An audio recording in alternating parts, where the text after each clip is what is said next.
Hello friends, good morning. चलिए जानते हैं देश और दुनिया की तमाम छोटी बड़ी खबरें, जिसमें सोना चांदी, मौसम और राजनीति से जुड़ी बड़ी खबरें आपको बताएंगे सिर्फ 5 मिनट में। लेकिन उससे पहले वीडियो को लाइक जरूर करें और चैनल पर नए हैं तो चैनल को भी सब्सक्राइब कर लें। तो चलिए वीडियो को स्टार्ट करते हैं। बता दें, मध्य प्रदेश, राजस्थान, छत्तीसगढ़ समेत 5 राज्यों में होने वाले विधानसभा चुनाव में भारतीय जनता पार्टी की रणनीति बदल ली है। मुख्यमंत्री चेहरे के बजाय पार्टी सामूहिक नेतृत्व और मोदी फैक्टर के भरोसे ही चुनावी मैदान में उतरेगी। इस बीच पार्टी के सूत्रों ने एनडीटीवी को इस साल कर्नाटक और हिमाचल चुनाव में मिली करारी हार से उबरने और इस महीने की शुरुआत में हुए उपचुनाव में विपक्षी गठबंधन इंडिया के प्रदर्शन को काउंटर करने के प्लान की डिटेल बताई है। अयोध्या में भव्य राम मंदिर का तेजी निर्माण हो रहा है। रामलीला के मंदिर के पहले चरण का काम इसी साल दिसंबर के अंत तक पूरा होने की उम्मीद है। इसी कड़ी में मंदिर निर्माण समिति के अध्यक्ष नृपेंद्र मिश्रा कहा है कि राम मंदिर के उद्घाटन के बाद अयोध्या के आसपास के क्षेत्रों में आर्थिक गतिविधियों में वृद्धि हुई है। साथ ही उन्होंने कहा कि यह बढ़ोतरी इसी तरह होती रही तो शहर का विस्तार जल्द ही राष्ट्रीय राजधानी क्षेत्र के समान हो सकता है।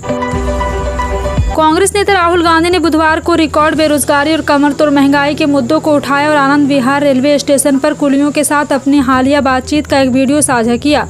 राहुल गांधी से मिलने के दौरान कुलियों ने उन्हें अपनी समस्याओं से अवगत कराया था। राहुल गांधी ने 21 सितंबर को आनंद विहार रेलवे स्टेशन पर कुलियों से बातचीत की और उनकी समस्याएं सुनी थी। बीजेपी नेताओं ने कावेरी जल मुद्दे पर कर्नाटक सरकार के खिलाफ विरोध प्रदर्शन कर रही। इस मुद्दे पर दोनों राज्य आमने सामने हैं। वहीं कावेरी जल विवाद को लेकर केंद्र सरकार और राज्य सरकार एक दूसरे पर निशाना साध रही है। बुधवार को बेंगलुरु में तमिलनाडु को कावेरी जल देने के खिलाफ बीजेपी नेताओं ने विरोध प्रदर्शन भी किया। भाजपा प्रमुख जेपी नड्डा ने एस7 नथवी को पुदुचेरी का पार्टी अध्यक्ष, बेंजामिन यथोपेको को नागालैंड का पार्टी अध्यक्ष और रिकमान मोमिन को मेघालय का पार्टी अध्यक्ष नियुक्त किया है। साथ ही साथ आपको बता दें कि भाजपा के राष्ट्रीय महासचिव और पार्टी मुख्यालय के इंचार्ज अरुण कुमार सिंह ने 3 राज्यों के प्रदेश अध्यक्ष को बदलने का आदेश जारी किया, जिसमें 3 राज्य मेघालय, पुदुचेरी और नागालैंड शामिल है। भाजपा प्रमुख जेपी नड्डा ने एस सेल्वा गथवी को पुदुचेरी पार्टी अध्यक्ष नियुक्त किया। दिल्ली के मुख्यमंत्री अरविंद केजरीवाल की सरकारी आवास रेनोवेशन मामले में मुश्किलें बढ़ सकती है। दरअसल मामले की जांच अब सीबीआई करेगी। सीबीआई ने प्रारंभिक जांच दर्ज कर ली है। इससे पहले उपराज्यपाल ने भी मुख्यमंत्री आवास सौंदर्यीकरण में हुए खर्च को संज्ञान में लिया था। इस मामले में केंद्रीय एजेंसी ने दिल्ली सरकार से फाइल मांगी है। प्रारंभिक जाँच कोई आपराधिक मामला नहीं बल्कि आपराधिक जाँच की शुरुआत है। अगर सीबीआई को सबूत मिले तो वह नियमित मामला या आपराधिक मामला दर्ज करेगी। सितंबर की तरह ही अक्टूबर में भी कई सारी फाइनेंशियल डेडलाइन आ रही है। साथ ही अगला महीना कई सारे पैसों से जुड़े बदलाव भी लेकर आ रहा है। इनमें नया टीसीएस नियम, स्पेशल एफडी के डेडलाइन, नए डेबिट कार्ड रूल और कई अन्य शामिल है। इस रिपोर्ट में हम आपको अक्टूबर 2023 में होने जा रहे पैसों से जुड़े 6 अहम बदलाव के बारे में बताने जा रहे हैं। एक है कि लागू होना टीसीएस रूल, और दूसरा है डेबिट क्रेडिट कार्ड का नया नियम, और तीसरा इंडियन बैंक स्पेशल एफडी की डेडलाइन, और चौथा एसबीआई वीक ईयर डेडलाइन, और 5वां है IDBI Amrit Mahotsav FD deadline, LIC revival campaign. जी हां, आपको बता दें कि एक बार फिर से लास्ट इंश्योरेंस के लिए स्पेशल रिवाइवल कंपनी 1 सितंबर से 31 अक्टूबर 2023 तक है। All India institute of medical sciences Patna ने सीनियर नर्सिंग ऑफिसर और ट्यूटर के पदों पर भर्ती का नोटिफिकेशन जारी किया। जो अभ्यर्थी इस भर्ती के लिए आवेदन के योग्य और इच्छुक है वो ऑफिशियल वेबसाइट alimspatna.edu.in पर जाकर आवेदन कर सकेंगे, क्योंकि आवेदन के लिए लिंक 1 अक्टूबर को एक्टिव किया जाएगा। अभ्यर्थियों को सलाह है कि वे नोटिफिकेशन पढ़ने के बाद ही आवेदन करें, क्योंकि गलत भरा हुआ फॉर्म किसी भी अभ्यर्थी का एक्सेप्ट नहीं किया जाएगा। राजस्थान में 2 महीने के बाद विधानसभा चुनाव होने हैं और 7 महीने के बाद लोकसभा चुनाव होने हैं, लेकिन अशोक गहलोत मिशन 2023 को लेकर सियासी एजेंडा सेट करने में जुट गए हैं।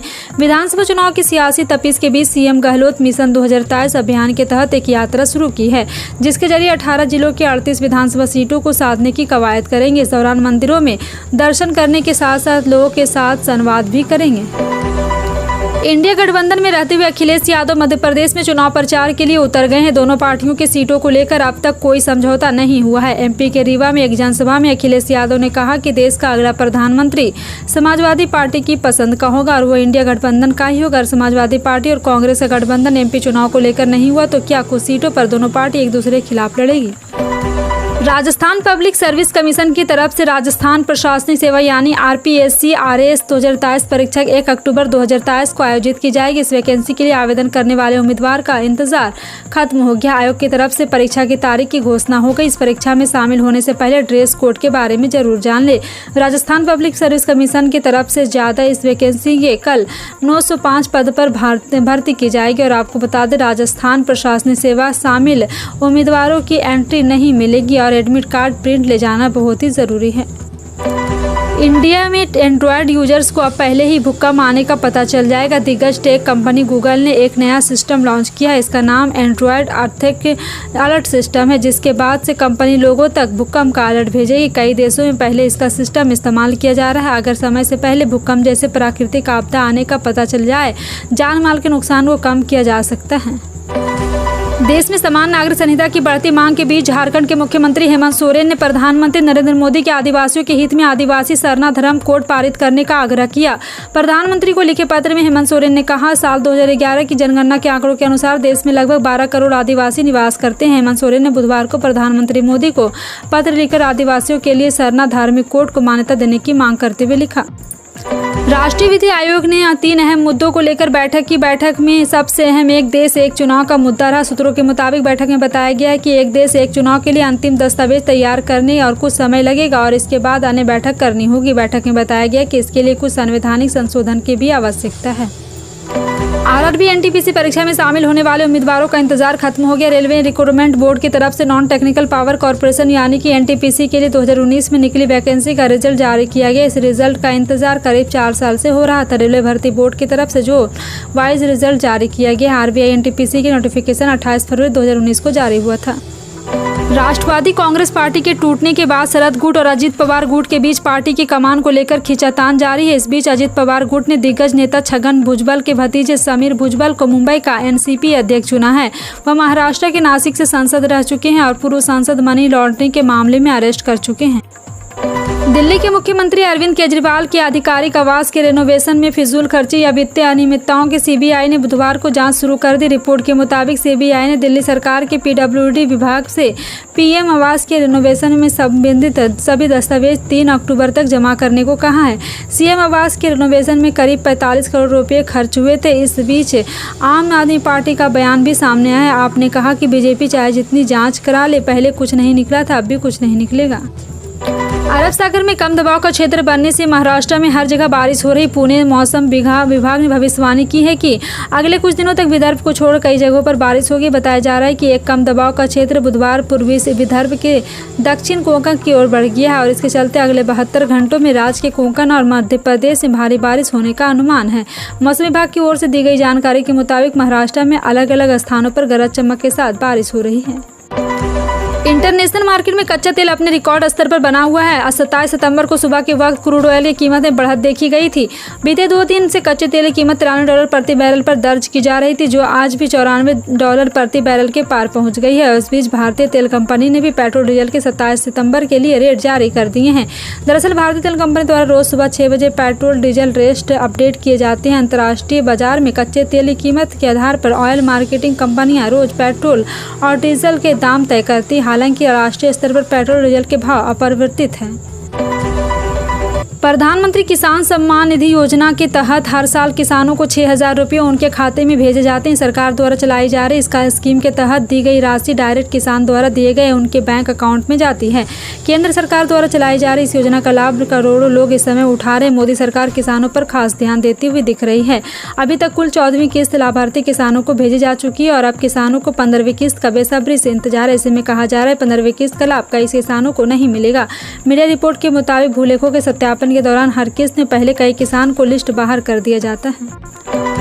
मंगलवार को सराफा बाजार में सोने चांदी कीमत में गिरावट देखने को मिली। India bullion and jewellers association की वेबसाइट के मुताबिक सराफा बाजार में 24 कैरेट सोने के दाम 207 रुपये गिरकर 58,922 रुपये प्रति 10 ग्राम पर आ गया है। वहीं 18 कैरेट सोने की कीमत 44,192 रुपये रह गई है। और साथ ही साथ आपको बता दें कि IBGA की वेबसाइट के अनुसार आज चांदी कीमत में 1,500 से ज़्यादा 71,364 रुपये प्रति किलोग्राम पर आ गई है। केंद्र सरकार ने गरीब परिवारों के विशेष कार्ड दिए ताकि उन्हें हर महीने सस्ता भोजन मिल सके। आपको बता दें, हिमाचल प्रदेश में इन परिवारों को अक्टूबर में तेल देना शुरू कर दिया जाएगा। सरकार कंपनी से तेल देने का ऑफर मांग रही है। कुछ कंपनी सरकार को दिखाने के लिए विभिन्न प्रकार के तेल की छोटी छोटी मात्राएं एकत्र कर रही है। सरकार लोगों की कुछ खाद्य पदार्थ कम कीमत पर देना चाहती है, इसलिए वह इन कंपनी से पूछ रही है कि उन्हें बताएं कि उनका तेल कैसा है। अभी एक प्रकार के तेल की कीमत 110 रुपये प्रति और लौटकर और यहाँ दूसरे प्रकार से कीमत 117 रुपये पर है। भारत में दरें बढ़ोतरी आने उल्लिखित अर्थव्यवस्था की तुलना में कम रही। ब्याज दर 2020 में ऐतिहासिक निचले स्तर पर रही क्योंकि कोविड-19 के कारण आर्थिक गिरावट आई थी। रिजर्व बैंक की मौद्रिक नीति समिति ने पिछले सप्ताह रेपो रेट 6.5% बरकरार रखने का फैसला किया है, जिसका मतलब महामारी के निचले स्तर से अब तक नीतिगत दर से कुल मिलाकर बढ़ोतरी 250 आधार अंक बनी हुई है। और आपको बता दें कि वहीं ब्राजील ने नीतिगत दर से 1175 आधार लिंक की बढ़ोतरी की है। फिलहाल आपका इन सभी खबरों पर क्या कहना है, कमेंट सेक्शन में टाइप करके जरूर बताएं।